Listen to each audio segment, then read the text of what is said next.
Um, my name is Edilia Porcu, and I am from Uruguay. I was born in Uruguay. And where do you live now? I live at Fairfield Heights. When did you migrate to Australia, and how old were you at the time? In 1973, and I was 20 years old. Can you tell us about the reasons for leaving your home? What was the situation like in your home country? This political situation was very, very bad. There was a lot of upheaval. That was before the military coup, and then the military took over the government, so it ended up democracy. That we were so used to democracy, and it ended up, yes. Was the main reason for you to leave that you didn't feel safe at home anymore? That's correct. That was the main reason, and the other reason that there was no opportunities for young people, no opportunities to study or to work. Did you decide to come to Australia by yourself?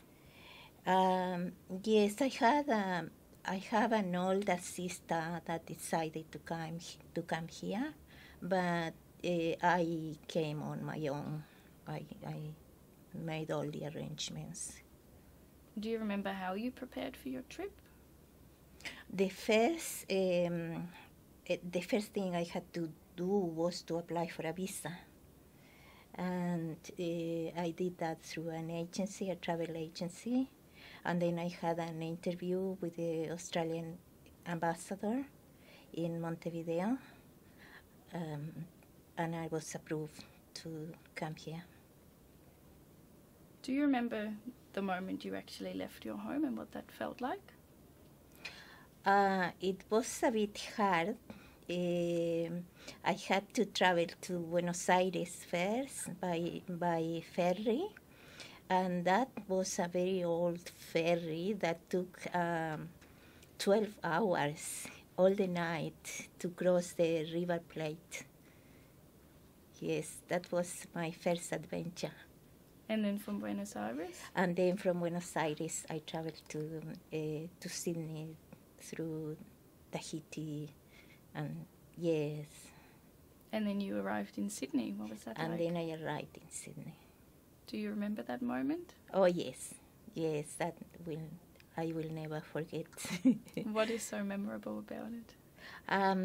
It was a mixture of sorrow, because I left my family and my country, and on the other side it was like a door opening, and there was excitement.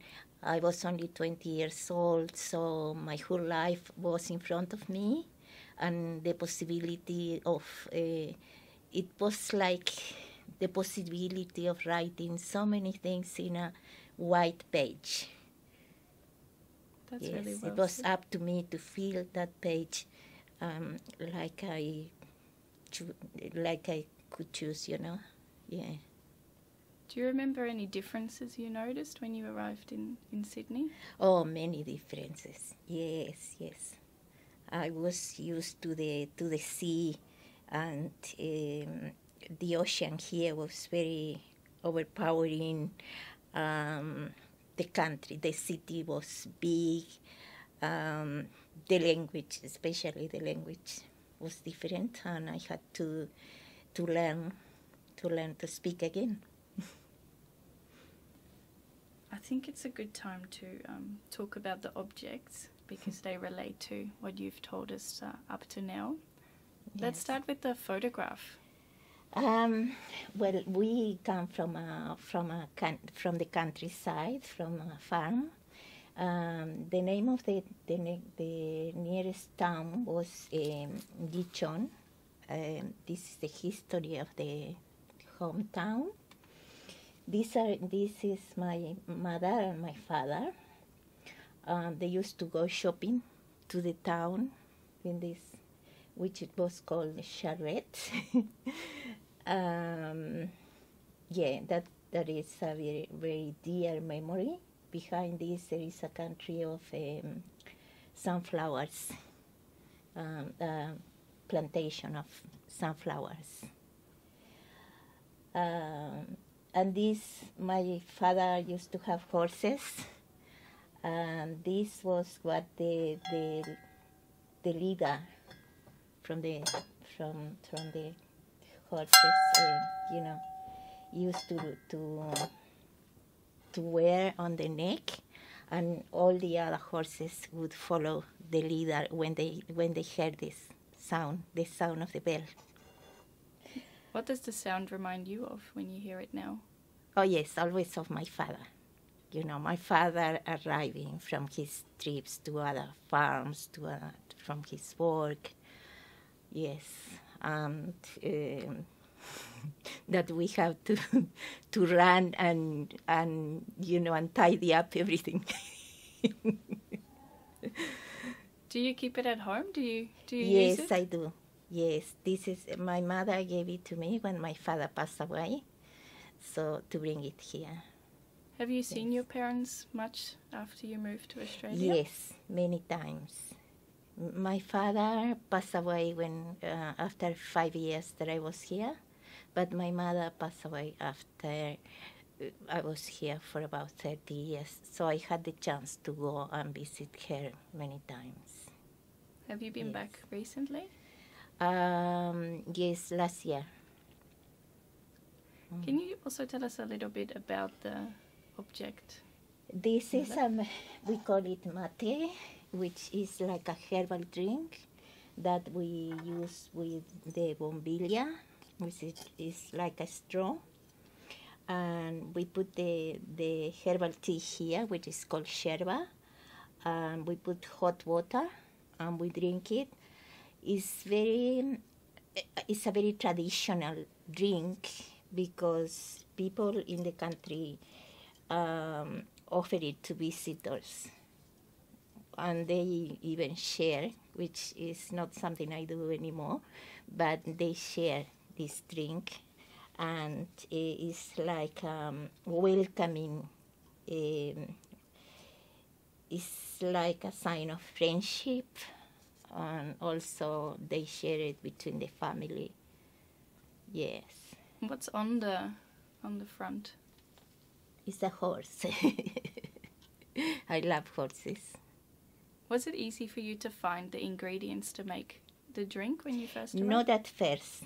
At first, it was very, very hard to find the sherba. There was only one place here at Cabramata that used to sell it. And then later on, many other people came from Uruguay, from Argentina, and they started to import this. Why do you think it's important to share your stories and these objects with a broader public? I think it's important because we have become part of the history in Australia, and also to have that we all have a common bond.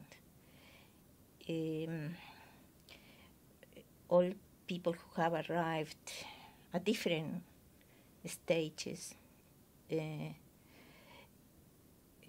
all have a common bond and we know we have the experience